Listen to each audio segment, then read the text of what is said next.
অবৈধভাবে সীমান্ত অতিক্রম করে দেশে প্রবেশের বিষয়ে সতর্ক করেছেন মার্কিন যুক্তরাষ্ট্র। দেশটি জানিয়েছেন এমন কর্মকাণ্ড আন্তর্জাতিক অপরাধ এবং বৈশ্বিক নিরাপত্তার জন্য হুমকি স্বরূপ। ডোনাল্ড ট্রাম্পের দ্বিতীয় মেয়াদে মার্কিন প্রেসিডেন্ট হওয়ার পর অবৈধ অভিবাসীদের ফেরত পাঠানোর অভিযান আরও জোরদার করা হয়েছে। এর ধারাবাহিকতায় বাংলাদেশি সহ বিভিন্ন দেশের নাগরিকদের ফেরত পাঠানো হচ্ছে। শেষ কয়েক মাসে অন্তত 180 জন বাংলাদেশি ফেরত পাঠানো হয়েছে, যারা মূলত মেক্সিকো সীমান্ত পার হয়ে যুক্তরাষ্ট্র প্রবেশ করেন। ঢাকাস্থ মার্কিন দূতাবাস তাদের ফেসবুক পেজে এই সতর্কবার্তা জারি করেছে।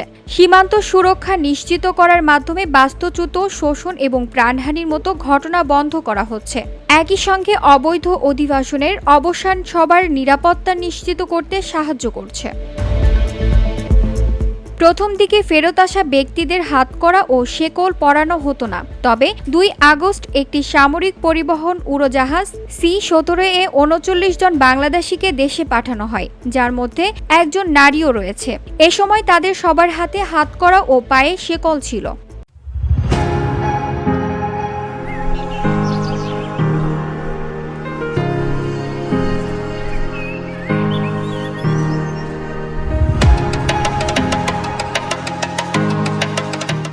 ফেরত আসা ব্যক্তিরা জানান, প্রায় 60 ঘন্টার দীর্ঘ যাত্রার সময় তারা সবসময় হাতকড়া ও শেকলে বাঁধা অবস্থায় ছিলেন। দীর্ঘ সময় যন্ত্রণা ভোগ করতে হয়েছে এবং শুধু রুটি ও পানি খেতে দেওয়া হয়েছিল। VOD Bangla news desk.